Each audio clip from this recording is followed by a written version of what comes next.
రాష్ట్ర ప్రజల్ని ఏమార్చేటువంటి ప్రయత్నం నిన్నటి నుంచి జరుగుతున్నటువంటి సందర్భాలు మనం చూస్తూ ఉన్నాం. స్థానిక శాసనసభ్యులు చాలామంది వారి కార్యకర్తల్ని అలాగే చాలామంది మీడియా సహచరుల్ని అందరినీ కూడా వారిని అందరినీ కూడా లోపలికి తీసుకొని వెళ్ళి చేసినటువంటి ప్రచారం,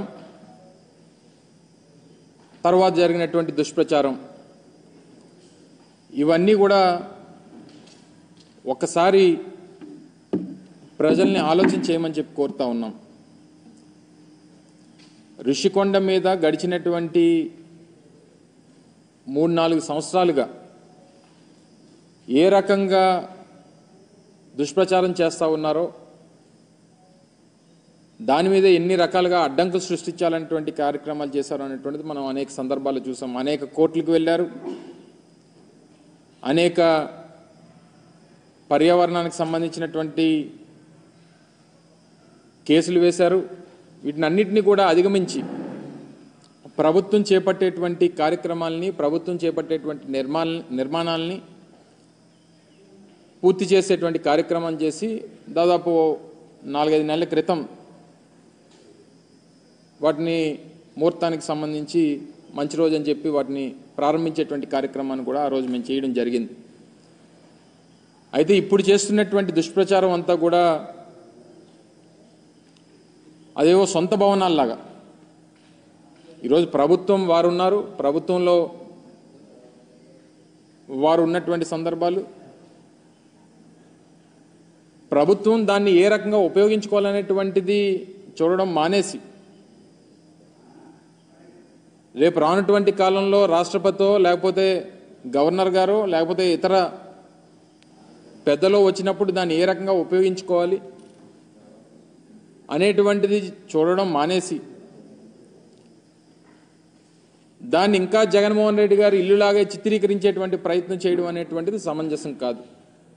దాన్ని తీవ్రంగా ఖండిస్తూ ఉన్నాం. ముఖ్యంగా జగన్మోహన్ రెడ్డి గారు మేము అధికారంలో ఉన్నప్పుడు విశాఖపట్నాన్ని ఎగ్జిక్యూటివ్ క్యాపిటల్గా చేయాలనేటువంటి ఒక పాలసీని మేము తీసుకోవడం, దానికి అనేక రకాలైనటువంటి అడ్డంకులు సృష్టించేటువంటి కార్యక్రమం చేశారు. మళ్ళీ అధికారంలోకి వస్తే ఇక్కడి నుంచి పరిపాలన మొదలు పెట్టాలనేటువంటి ఒక నిర్ణయాన్ని ఆ రోజు జగన్మోహన్ రెడ్డి గారు ప్రకటించడం జరిగింది. సరే, ఎన్నికల్లో వచ్చినటువంటి ఫలితాలు దాన్ని ప్రజాస్వామ్యంగా అంగీకరించి వారికి అధికారం వచ్చింది. సరే, వారు ఇప్పుడు నిర్ణయం తీసుకున్నారు, నిర్ణయం తీసుకున్న దాని ప్రకారం వారు చేసుకుంటారు. విశాఖపట్నం అనేటువంటిది ఉమ్మడి రాష్ట్రం ఉన్నప్పటి నుండి, హైదరాబాద్ రాజధానిగా ఉమ్మడి రాష్ట్రానికి ఉన్నప్పటి నుంచి రెండో అతిపెద్ద నగరంగా అభివృద్ధి చెందినటువంటి ప్రాంతం విశాఖపట్నం. దానికి సంబంధించి గతంలో మేము ప్రభుత్వంలో ఉన్నప్పుడు ఒక స్టేట్ గెస్ట్ హౌస్ మన భీమిలి రోడ్లో దగ్గర నిర్మాణం చేయాలని చెప్పి నిర్ణయం తీసుకున్నప్పుడు కూడా దాని మీద కూడా కోర్టులో కేసులు వేసి దాన్ని అడ్డుకునేటువంటి ప్రయత్నం చేశారు. జగన్మోహన్ రెడ్డి గారు విశాఖపట్నానికి రాజధానిగా ప్రకటన చేసిన తర్వాత ఆ నిర్ణయంతో ముందుకు వెళ్ళాలనేటువంటి ఆలోచన చేసినప్పుడు దాని మీద ఒక కమిటీ మేము ఆ రోజు ముఖ్యమైనటువంటి ఐఏఎస్ అధికారులందరినీ, సీనియర్ ఐఏఎస్ అధికారులతో ఒక కమిటీ వేయడం, వారు కూడా దానికి సంబంధించి ఈ భవనం అయితే బాగుంటుందనేటువంటి అభిప్రాయాన్ని తెలియజేయడం, సబ్సిక్వెంట్గా వచ్చినటువంటి రాజకీయ పరిణామాలు, ఎన్నికల ఫలితాలు, ప్రజలు తీసుకున్నటువంటి నిర్ణయాలు, ఇవన్నీ కూడా చూసిన తర్వాత ఇప్పుడు దాన్ని ఏ రకంగా ఉపయోగించుకోవాలనేటువంటిది ఇప్పుడు ఉన్నటువంటి ప్రభుత్వం ఆలోచన చేయాలి తప్ప ఇంకా తీసుకుని వచ్చి జగన్మోహన్ రెడ్డి గారి మీద, వైఎస్ఆర్ కాంగ్రెస్ పార్టీ మీద బురద జల్లడం అనేటువంటిది ఎంతవరకు సమంజసం అనేటువంటిది వారు ఆలోచన చేయాలి. నేను కూడా మా పార్టీ తరపున మాట్లాడాల్సి వస్తేనో, ప్రజల తరపున మాట్లాడాల్సి వస్తేనో, ముఖ్యమంత్రి చంద్రబాబు నాయుడు గారు 2014 నుంచి 19 వరకు ఏ రకంగా ప్రభుత్వ ధనాన్ని, ఈరోజు ప్రభుత్వానికి సంబంధించినటువంటి భవనాలు నిర్మిస్తేనో, ఒక డిపార్ట్మెంట్కి సంబంధించినటువంటి నిర్మాణాలు, శాశ్వత నిర్మాణాలు నిర్మిస్తే దీన్ని ఈరోజు ప్రజలకి తప్పుదోవ పట్టించేటువంటి ప్రయత్నం వారు చేస్తున్నటువంటి క్రమంలో చంద్రబాబు నాయుడు గారు 2014 నుంచి 19 వరకు ముఖ్యమంత్రిగా ఉన్నప్పుడు ఎంత ప్రభుత్వ ధనాన్ని దుర్వినియోగం చేశారనేటువంటిది కూడా మాట్లాడాల్సినటువంటి పరిస్థితి వస్తుంది. వారు హైదరాబాద్లో జూబ్లీహిల్స్లో వారి సొంత భవనాన్ని నిర్మించుకునేటువంటి క్రమంలో వారి కుటుంబ సభ్యులందరినీ తీసుకొని వెళ్ళి ఒక ప్రైవేట్ హోటల్లో పెట్టి కోట్లాది రూపాయలు ప్రైవేట్ హోటల్కి చెల్లించినటువంటి సందర్భాలు. సరే, ఇవన్నీ ప్రభుత్వంలో ముఖ్యమంత్రులుగా ఉన్నప్పుడు కొన్ని సెక్యూరిటీ రీజన్సో లేకపోతే ఇతర వారికి ఉన్నటువంటి ప్రయారిటీసో ప్రోటోకాల్స్ ప్రకారం కొన్ని నిర్ణయాలు తీసుకుంటుంటారు. అవన్నీ తవ్వుకుంటే ఇప్పుడు అనేక రకాలైనటువంటి విమర్శలు చేయాల్సినటువంటి పరిస్థితి. ఈ సమయంలో మేము విమర్శలు చేస్తే ఇప్పుడే అధికారంలోకి వచ్చారు కాబట్టి మీరు చూసి తట్టుకోలేకపోతున్నారో లేకపోతే ఇంకోటో అనేటువంటి ఒక దుష్ప్రచారాన్ని మళ్ళీ మా మీద చేసేటువంటి ప్రయత్నం చేస్తారు. నేను వాటి జోలికి వెళ్ళను. ఇప్పుడు ఉన్నటువంటిది ఇప్పటికీ విశాఖపట్నం గవర్నర్ వస్తేనో రాష్ట్రపతి వస్తేనో తీసుకెళ్ళి ఓ ప్రైవేట్ హోటల్లోనో లేకపోతే కేంద్ర ప్రభుత్వానికి సంబంధించినటువంటి గెస్ట్ హౌస్లోనే పెట్టాల్సినటువంటి పరిస్థితి ఇప్పటి వరకు ఉంది. ఇప్పుడు వాడండి, దాన్ని వినియోగించుకోండి. రేపు విశాఖపట్నాన్ని ఆర్థిక రాజధానిగా దీన్ని తయారు చేసేటువంటి బాధ్యత తీసుకుంటామని చెప్పి మొన్ననే ముఖ్యమంత్రిగా ప్రకటించారు కదా. అనేక మంది ప్రముఖులు వచ్చేటువంటి అవకాశం ఉంది. విశాఖపట్నం ఈస్టర్న్ నేవల్ కమాండ్కి మనం హెడ్ క్వార్టర్గా ఉన్నటువంటి క్రమంలో అనేక సందర్భాల్లో రాష్ట్రపతులు, అనేక సందర్భాల్లో ప్రధానమంత్రి గారు వచ్చేటువంటి సందర్భాలు ఉన్నాయి. ఉపరాష్ట్రపతులు మొన్న గతంలో మన మెడికల్ ఏఎంసీకి సంబంధించినటువంటి ఫంక్షన్కి వచ్చారు, 100 years ఫంక్షన్కి. అనేక సందర్భాల్లో దేశానికి సంబంధించినటువంటి ప్రముఖులు వస్తుంటారు. అనేక మంది దేశ విదేశాల నుంచి వచ్చినటువంటి ప్రతినిధులు వస్తుంటారు. వినియోగించండి. జగన్మోహన్ రెడ్డి గారు ఉండరే రేపు నుంచి వచ్చి, లేదా వైఎస్ఆర్ కాంగ్రెస్ పార్టీ నాయకులు ఉండరే అందులో. ప్రభుత్వానికి సంబంధించి టూరిజం డిపార్ట్మెంట్కి సంబంధించినటువంటి నిర్మాణాలు దాన్ని ఏ రకంగా వినియోగించుకోవాలనేటువంటిది చేయండి. 4-5 బ్లాకులు ఉన్నాయి అందులో. అది ప్రజలకు వినియోగిస్తారా లేకపోతే టూరిజం వినియోగిస్తారా లేకపోతే ప్రభుత్వం సంబంధించినటువంటి అతిథి గృహాలుగా వినియోగిస్తారా అనేటువంటిది నిర్ణయం తీసుకోండి. మీ విధానం ప్రకారం అమరావతిని రాజధానిగా కొనసాగించాలనేటువంటి నిర్ణయం తీసుకున్నారు. గుడ్, మీకు అధికారం వచ్చింది, మీరు నిర్ణయం తీసుకున్నారు. గతంలో మేము చెప్పినట్టుగా నిర్ణయం మంత్రి గారు మాట్లాడుతూ 1,00,000 కోట్ల రూపాయలు ఖర్చు అవుతుంది అనేటువంటి మాట మాట్లాడారు. మేము ఆ మాట మొదటి నుంచి చెప్తున్నాను. ఈ 5 సంవత్సరాలు అయ్యేసరికి ఆ 1,00,000, 2 లక్షల కోట్లు అవ్వచ్చు. సరే, ఏదైనా మీ ప్రభుత్వం ఒక నిర్ణయం తీసుకుందా, నిర్ణయం ప్రకారం వెళ్తుంది. ఈ చేసేటువంటి క్రమంలో ఎందుకు అనవసరంగా తీసుకుని వచ్చి జగన్మోహన్ రెడ్డి గారిని ఇంకా మా పార్టీ మీద దాన్ని రుద్దేటువంటి ప్రయత్నం చేస్తున్నారో నాకు అర్థం కావట్లా. దాదాపు గత 5 సంవత్సరాలు 2014 నుంచి 2019 మధ్యలో 5-6 వేల కోట్ల రూపాయలు అమరావతి మీదుగా కేవలం తాత్కాలిక భవనాల మీద ఖర్చు పెట్టారు. తాత్కాలిక భవంతులు కట్టి వేల కోట్ల రూపాయలు ఖర్చు పెట్టేటువంటి కార్యక్రమం చేశారు. ఇది శాశ్వత నిర్మాణాలు. అవి ప్రభుత్వానికి సంబంధించింది, ప్రభుత్వం వినియోగించాల్సినటువంటి అవసరం ఉంది. ప్రభుత్వం దానికి సంబంధించినటువంటి నిర్ణయాలు తీసుకోవాల్సినటువంటి అవసరం ఉంది. అవి తీసుకోవడం మానేసి ఊర్లో వెనకాతలు ఉన్న కార్యకర్తలందరినీ కూడా అందులోకి తీసుకొని వెళ్ళిపోయి రేపు చీఫ్ గెస్ట్లు ఎవరన్నా వస్తారు, పెద్దలు ఎవరన్నా వస్తారు, రాష్ట్రపతి వస్తారు, లేకపోతే ప్రధానమంత్రి వస్తారు. మీరు మొత్తం అంతా కూడా కెమెరాలో ప్రతి ఒక్కటి చూపించారు అంతనా. అంటే ఒక చీఫ్ గెస్ట్లో లేకపోతే విఐపీసో వివిఐపీసో ఉండేటువంటి దాన్ని బ్లూ ప్రింట్ అసలు బయటికి వెళ్ళడానికి లేదు. గతంలో మేము ప్రారంభించినప్పుడు కూడా మీరు అందరూ అడిగారు. నేను మంత్రిగా ఉన్న ప్రారంభంలో నేను కూడా పాల్గొన్నా. సో దీన్ని ఏ రకంగా వినియోగించాలనేటువంటి దాని మీద ప్రభుత్వం నిర్ణయం తీసుకోబోతా ఉంది. కొన్ని సెక్యూరిటీ రీజన్స్ ఉన్నాయి. డెఫినెట్గా నిర్ణయం తీసుకునేటువంటి క్రమంలో మళ్ళీ మీ దృష్టికి తీసుకొస్తాం అనేటువంటి మాట మీకు చెప్పాం. సో ఇవన్నీ మానేసి ఏదో మనకి అధికారం ఇచ్చారు కదా అని చెప్పి ఎక్కడికన్నా చూపించమనండి, అన్నిని అలాగే చూపించమనండి. గతంలో మేము 5 సంవత్సరాల్లో చేసినటువంటి అభివృద్ధి కార్యక్రమాలు కూడా అలాగే ఆ శాసనసభ్యుల్ని తీసుకొని వెళ్ళి చూపించమనండి. భోగాపురంలో ఇంటర్నేషనల్ ఎయిర్పోర్ట్ నిర్మాణం జరుగుతూ ఉంది, చూపించమనండి. ఇదిగో మీ 5 సంవత్సరాల్లో మీరు ప్రారంభించినటువంటి కార్యక్రమాలు, చేస్తున్నటువంటి పనులు ఇగో ఇవి చేశారు, మీరు చూపించమనండి. లేకపోతే మెడికల్ కాలేజ్ చూపించమనండి, విజయనగరం మెడికల్ కాలేజ్ చూపించమనండి. లేకపోతే ఉద్యానంలో కట్టినటువంటి హాస్పిటల్ చూపించమనండి, లేకపోతే వాటర్ ప్రాజెక్ట్ చూపించమనండి, లేకపోతే పాడేరులో మన మెడికల్ కాలేజ్ నిర్మాణం, నర్సీపట్నంలో మెడికల్ కాలేజ్ నిర్మాణం, లేకపోతే సాలూరులో tribal university, Parvathipuram medical college, Kurupam engineering college, ఇవన్నీ చూపించమనండి. నిర్మాణాలు జరుగుతూ ఉన్నాయి, కొన్ని నిర్మాణాలు పూర్తయిపోయినాయి. మూలపేటలో హార్బర్, మూలపేటలో మన పోర్ట్ నిర్మాణం జరుగుతూ ఉంది, చూపించమనండి. ఫిషింగ్ హార్బర్లో అనేక పోర్టులు ఉత్తరాంధ్రకు సంబంధించి ఇన్ని ప్రాజెక్టుల నిర్మాణం చేపడతా ఉన్నాం. ఇన్ని ప్రాజెక్టుల నిర్మాణంకి మేము ముందుకు తీసుకొని వచ్చి ఇన్ని కార్యక్రమాలు చేశాం. ఇవన్నీ మర్చిపోయి అది తీసుకొని వచ్చి ఏదో జగన్మోహన్ రెడ్డి గారు సొంత భవనంలో చూపిస్తారా? ఇప్పటికన్నా మీకు అవకాశం వచ్చింది. ఈ సందర్భంలో అసలు మేము మాట్లాడకూడదు అనుకున్నాం. మీకు 6 నెలల్లో, సంవత్సరం సమయం ఇవ్వాలి. అధికారం ప్రజలు ఇచ్చారు, దాన్ని ఏ రకంగా మీరు వినియోగించుకుంటారో. మేము ప్రజలకు చాలా మంచి చేశాం, మాకన్నా మంచి చేస్తారని చెప్పి ఆశించి మీకు ఓట్లేశారు. దాన్ని ఏ రకంగా నిలబెట్టుకోవాలనేటువంటి ప్రయత్నం చేయాలి తప్ప ప్రజలను అనవసరంగా తప్పుదోవ పట్టించి అనవసరంగా ఇంకా మీరు విమర్శలు చేయాలనేటువంటి ప్రయత్నం మానుకుంటే మంచిది. ఇదే గంటా శ్రీనివాసరావు గారు ఆ రోజు మొదట్లో 2019లో విశాఖపట్నం రాజధాని అని చెప్పి ఒక నిర్ణయం మా ప్రభుత్వం చేసినప్పుడు స్వాగతించింది ఆయనే మొదటగా. మరి వారికి గుర్తుందో లేదో నాకు తెలియదు, కానీ నాకైతే బాగా గుర్తుంది. ఇదే గంటా శ్రీనివాసరావు గారు పాపం ఆ రోజు స్వాగతించారు. విశాఖపట్నం రాజధానిని చేయడం అనేటువంటిది మంచి నిర్ణయం, మంచి ఆలోచన ప్రభుత్వం చేసిందని చెప్పి స్వాగతించారు. సరే, ఇప్పుడు ఏదేమైనప్పుడా నిర్ణయాలు ఆయన ఆలోచనలు మారినా ఏది మారినా ఇది ప్రభుత్వంలో ఉండగా అధికార పార్టీలో ఉన్నారు, వారు అధికారంలో ఉన్నారు. ఈ రకమైనటువంటి దుష్ప్రచారం అనేటువంటిది సమంజసం కాదు. ఇప్పటికన్నా అది ప్రభుత్వ భవనాలు అనేటువంటిది వారన్నా గ్రహించాలి. ప్రజలకు ఎలాగ తెలుసు, అదేదో జగన్మోహన్ రెడ్డి గారు సొంత ఇల్లు కట్టుకున్నట్టుగా దాన్ని చిత్రీకరించేటువంటి ప్రయత్నం మొదటికి ఇది మేము విమర్శలు చేయడానికి కానీ వాళ్ళు మా మీద దుష్ప్రచారం చేయడానికి ఇది సమయం కాదు.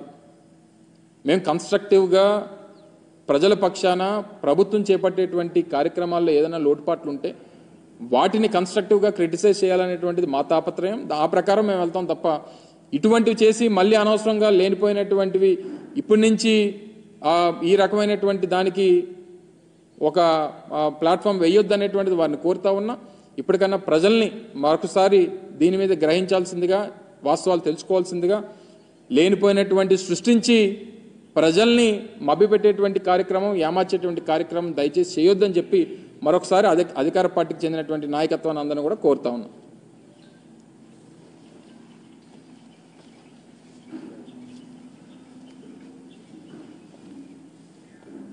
ఓకే,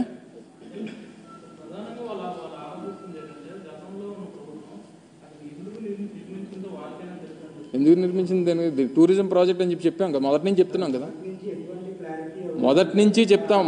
మొదటి నుంచి ఇప్పటికీ కూడా ఇప్పుడు మేము ప్రభుత్వంలో లేం కదా, వాళ్ళ దగ్గర రికార్డ్స్ అన్నీ వాళ్ళ దగ్గర ఉంటాయి.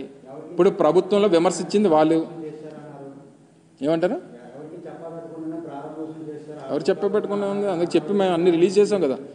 ప్రారంభోత్సవం చేసినటువంటివన్నీ కూడా మేము అఫీషియల్గా మంత్రులు వచ్చి చెప్పాను కదా, నేను మీకు ఆ రోజు చెప్పాను కదా. మేము ప్రారంభోత్సవం చేయకముందు, మేము మా ప్రారంభోత్సవానికన్నా ఒక 1-2 నెలలకు ముందే ఒక 3-man కమిటీ, సీనియర్ ఐఏఎస్ ఆఫీసర్స్తో కమిటీ వేశాం.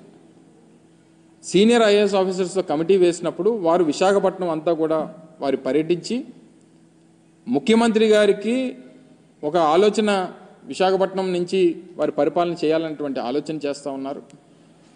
ఈ క్రమంలో ఈ నిర్మాణాలు అయితే బాగుంటాయి అనేటువంటిది వారు వ్యక్తపరిచారు.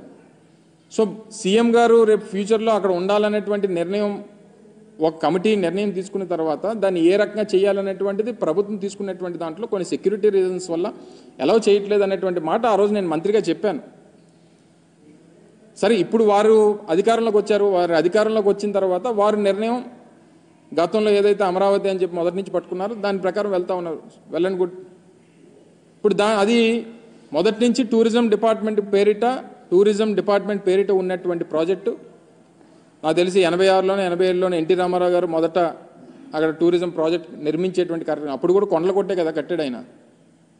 అప్పుడులో తెలుగుదేశం పార్టీ ఏదైనా కొత్త టెక్నాలజీ వాడి చెట్లు కొట్టకుండా ఏదైనా నిర్మాణాలు చేశారేమో నాకు తెలియదు, కానీ అప్పుడు కూడా చెట్లు కొట్టే అక్కడ టూరిజం ప్రాజెక్ట్ పున్నమయ్య ఏదో ఉండేది అనుకోండి, హరిత టూరిస్ట్ ప్రాజెక్ట్ ఉండేది, టూరిజం ప్రాజెక్ట్. సో మేమేమంటామంటే ఇప్పుడు మీరు ఒక నిర్ణయం తీసుకున్నారు, లేదా విశాఖపట్నానికి ఒక మంచి గవర్నమెంట్ గెస్ట్ హౌస్ ఏముంది చెప్పనండి. ఎవరు వచ్చినా సరే, ముఖ్యమంత్రి గారు వచ్చినా గతంలో, లేకపోతే చంద్రబాబు నాయుడు గారు అప్పుడు ముఖ్యమంత్రిగా వచ్చినా వెళ్ళి ఏ ప్రైవేట్ హోటల్స్లోనో లేకపోతే ఎక్కడో ఉండేటువంటి పరిస్థితులు ఉండేవి. సో ఏదున్నా సరే అది గవర్నమెంట్కి సంబంధించింది. ఇప్పటికీ కూడా టిల్ టు డేట్ నాకు తెలిసి వాళ్ళు ప్రభుత్వంలో ఉన్నారు. దాని మీద ఉన్నటువంటి అన్నీ కూడా టూరిజంకి సంబంధించినటువంటి డిపార్ట్మెంట్ పేరిటే ఉన్నాయి. ఏ రకంగా వినియోగించుకోవాలనేటువంటిది ప్రభుత్వం నిర్ణయం తీసుకోవాలి, ప్రభుత్వంలో ఉన్నటువంటి పెద్దల నిర్ణయం తీసుకోవాలి. సో దాని ప్రకారం తీసుకోమని చెప్పి మేము కోరుతా ఉన్నాం. దీన్ని ఎవరి మీద రుద్ది ఇది పలానా వాళ్ళది అని చెప్పానంటే అర్థం లేదు కదా. సో దాని ప్రకారం వారు అనవసరమైనటువంటి తప్పుడు ప్రచారం చేయొద్దు అనేటువంటిది మా తాలూకా మనవి. ప్రభుత్వానికి సంబంధించిన ఆస్తి ప్రభుత్వానికి ఏ రకంగా ఉపయోగపడాలనేటువంటిది వారు చూసుకోవాలనేటువంటిది మేము కోరుతా ఉన్నాం. దాని ప్రకారం వారు అడుగులు వేయమని చెప్పి మరి మా రిక్వెస్ట్.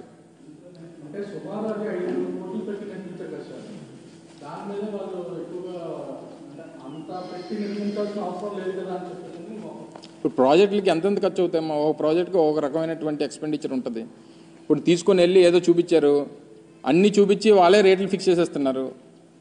తెలుసా మీకు ఏమైనా అఫీషియల్గా రికార్డ్ ఏమైనా ఉందా? అంటే చూపించేసి ఏది పడుతుంది వాళ్ళే రేట్లు ఫిక్స్ చేసేసి వాళ్ళే మైకుల ముందు చెప్పేసి ఏది పడుతుంది చెప్పేది కరెక్ట్ కాదు అది. ఇప్పుడు ఏ నిర్మాణం చేపట్టినా, ఇప్పుడు చంద్రబాబు నాయుడు గారు 2014-19 మధ్యలో అమరావతి దాంట్లో తాత్కాలిక భవనాలు కట్టారు. ఎంత ఖర్చు అయింది అనుకున్నాం? స్క్వేర్ ఫుట్కు 10,000 రూపాయలు తాత్కాలిక భవనాలకి. దగ్గర 7,000 కోట్ల రూపాయలు కేవలం సచివాలయం, అక్కడ ఉన్నటువంటి మన హైకోర్టు, రెండోదేమో అసెంబ్లీ, ఆ సీడ్ యాక్సెస్కి 7,000 కోట్ల రూపాయలు ఖర్చు పెట్టారు. నేను అనేది ఏంటంటే ఇవి పర్మనెంట్ బిల్డింగ్స్ కట్టామంటే ఒక 30-40 సంవత్సరాలు శాశ్వతంగా ఉండాల్సినటువంటి అవసరం ఉంది. ప్రజలకు సంబంధించినటువంటిది, ప్రభుత్వానికి సంబంధించినటువంటి ప్రాపర్టీ అది. అది ఎవరు వినియోగించుకోవాలనేటువంటిది ప్రభుత్వాలు నిర్ణయం తీసుకుంటాయి. సో ప్రభుత్వంలో వారు ఉన్నారు, ఏ రకంగా చేయాలనేటువంటి వారు నిర్ణయం తీసుకోవాలి, ఎవరు పట్టుకెళ్ళిపోయేది కాదు కదా. సో ఏదన్నా ప్రభుత్వానికి సంబంధించి ప్రభుత్వ ఆస్తిగానే ఉంటుంది నేను అనేది. సో దాన్ని ఏ రకంగా సద్వినియోగం చేసుకోవాలనేటువంటి వారు నిర్ణయం తీసుకోవాలి.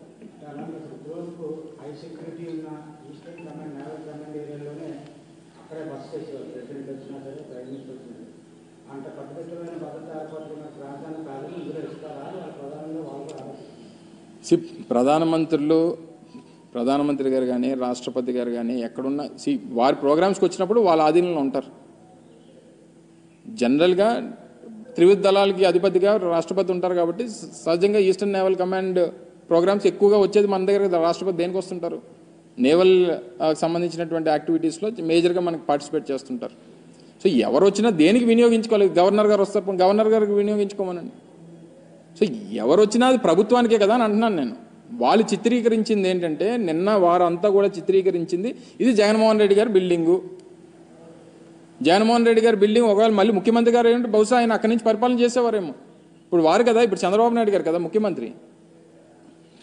సో నేను అనేది ఏంటంటే దాన్ని ఏ రకంగా వినియోగం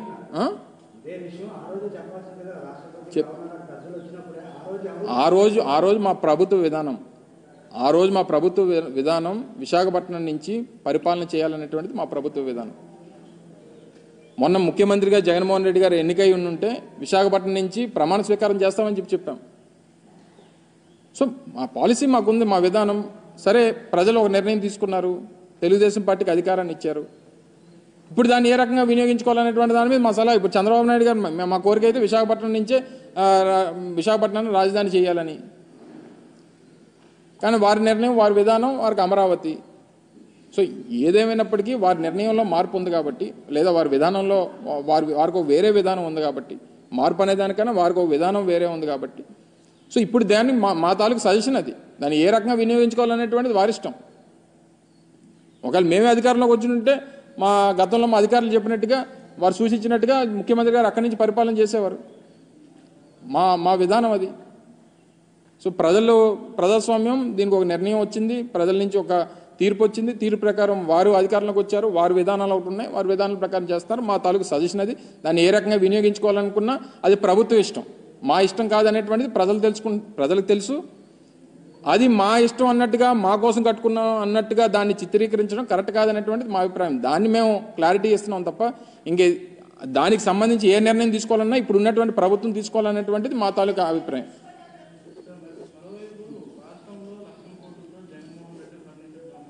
ఏడిది దొంగతనం ఏ మాటలు మరి. అంటే నేను కూడా మంత్రిగా ఉన్నాను మొన్నటి వరకు. మా క్యాంప్ ఆఫీసెస్ ఉంటాయి. క్యాంప్ ఆఫీసెస్లో ఫర్నిచరో లేకపోతే ఇంకోటో ప్రభుత్వానికి సంబంధించినటువంటి మేము వాడుకున్నప్పుడు మాది టర్మ్ కంప్లీట్ అయిపోయిన తర్వాత మీరు ఏమేమి ఇచ్చారనేటువంటివి మళ్ళీ వాళ్ళకి అప్పచెప్పేటువంటి కార్యక్రమం చేస్తాం. ఇవి కాకుండా ఇంకేదైనా ఉంటే వాళ్ళని తెలియజెప్పమని చెప్తాం. లేదా కొన్ని సందర్భాల్లో ఏమంటారంటే ఇవి మిస్ అయ్యానో లేకపోతే ఇవి రాలేదనో ఈ టైంలో దీనికి ఇది డబ్బులు కట్టమని చెప్పి వారు ఓసారి కోరుతుంటారు. కోరినప్పుడు డబ్బులు కట్టేసి క్లియర్ చేసుకునేటువంటి కార్యక్రమం చేస్తాం. ఇప్పుడు నేను మొన్న విజయవాడలో మన క్యాంప్ ఆఫీస్ వెకేట్ చేసినప్పుడు గవర్నమెంట్కి సంబంధించినటువంటి కొంత మెటీరియల్ కంప్యూటర్స్ కానీ లేకపోతే కొన్ని అదర్ సిస్టమ్స్ కానీ ప్రింటర్స్ కానీ ఇలాంటివి ఉన్నప్పుడు జిఐడికి వాళ్ళకి ఇన్ఫార్మ్ చేస్తాం, లేదా కన్సర్న్ డిపార్ట్మెంట్స్కి ఇన్ఫార్మ్ చేస్తాం. వచ్చి దాన్ని టేక్ ఓవర్ చేసుకోమని చెప్పి మనం ఏదైతే పంచనామా కింద రాస్తామో వాళ్ళు అన్నీ రాసుకుని వెళ్ళిపోతుంటారు. ఇది ప్రొసీజర్ జరిగి ప్రభుత్వం వాళ్ళు 4వ తారీఖున అధికారంలోకి వచ్చారు. అధికారంలోకి వచ్చిన తర్వాత మరుసటి రోజే మేము సీఎం క్యాంప్ ఆఫీస్ నుంచి ఇంటిమేట్ చేసాం. హ్యాండ్ ఓవర్ చేయాల్సినటువంటి అన్ని హ్యాండ్ ఓవర్ చేస్తాం. ఇంకా ఏమైనా ఉన్నాయనుకో చెప్పాలి తప్ప ఇదేంటిది నాకు తెలియక అడుగుతాను. వాళ్ళు ప్రభుత్వాల్లో ఉన్నారు కదా, వాళ్ళు గతంలో పనిచేశారు. ఒక్క ఇరిగేషన్ గెస్ట్ హౌస్ ఇవన్నీ మాట్లాడుకున్నాం మనం. గతంలో దేవినేని ఉమ గారు ఇరిగేషన్ మంత్రిగా ఉన్నప్పుడు విజయవాడలో 45 కోట్ల రూపాయలు పెట్టి ఇరిగేషన్ గెస్ట్ హౌస్ కట్టాడు. ఎవరి డబ్బు మరి అది? అన్నీ మనం మాటలు తవ్వుకుంటే 100 బయటపడతాయి. సో ఏదేమైనప్పటికీ ఇవి కొన్ని ప్రొసీజర్స్ ఉంటాయి, ప్రొసీజర్ ప్రకారం జరుగుతాయి. ఇప్పుడు గతంలో వాళ్ళు కోడెల శివప్రసాద్ గారితో కంపేర్ చేస్తున్నారు. అది సంవత్సరం పోయిన తర్వాత వచ్చింది బయటికి. అది ఇది మేము అధికారం పోయి కేవలం 15 రోజులు అయింది. 15 రోజులు కూడా పూర్తి కావలేదు. ప్రొసీజర్ ప్రకారం అని జరుగుతుంటే వాళ్ళు కన్సర్న్ డిపార్ట్మెంట్కి ఏమైనా ఉంటే వాళ్ళు అయితే రేట్ కడుతుంటారు, లేకపోతే మనకు ఒకళ్ళు మెటీరియల్ ఉంటే వాళ్ళు తీసుకెళ్ళిపోతాం, మనం హ్యాండ్ ఓవర్ చేసేస్తుంటాం. ఇది ప్రొసీజర్ ప్రకారం జరిగేటువంటిది. ఇంక వారికి ఏది నోటుకు వస్తే అధికారంలోకి వచ్చాం కాబట్టి ఏది పడితే అది మేము మాట్లాడతాం, ఏది పడితే అది అబాండాలు వేస్తాం, ఏది పడితే అది మేము చిత్రీకరిస్తామని అంటే సిస్టంలో కొన్ని ఇవి ఉంటాయి. అందులో కూడా కొంతమంది సీనియర్ మినిస్టర్లు ఉన్నారు, గతంలో పనిచేసినటువంటి వారు ఉన్నారు. ఇవన్నీ కూడా కొంత ఫాలో అయ్యి ప్రోటోకాల్స్ ఫాలో అయ్యి మాట్లాడితే మంచిది అనేటువంటిది మా అభిప్రాయం. Right, thank you.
మీరు ఎలా వెనకాల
శ్రీకాకుళం ఎంపీగా కింజారపు రామ్మోహన్ నాయుడు గారిని గెలిపిద్దాం.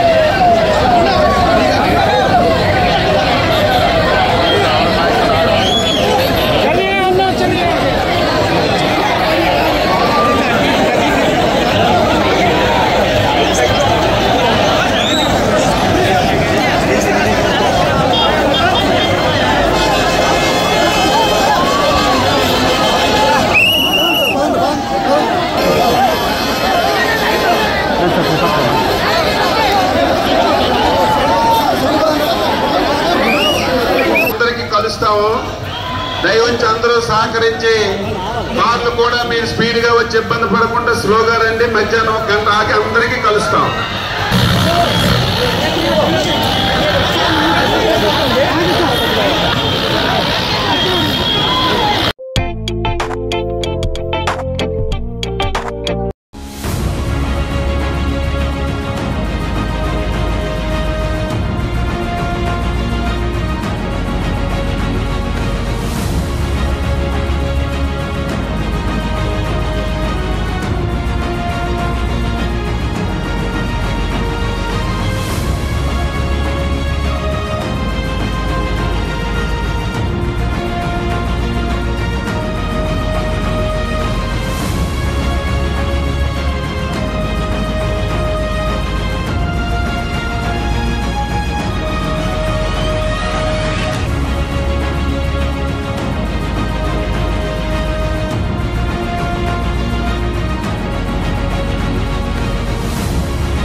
రాష్ట్రంలో ఎవరికి ముస్లిం సోదరులకి ఏ అవసరం ఉన్నా ఈ విష్ణు కుమార్ రాజు ఉన్నారని మాత్రం మర్చిపోకండి.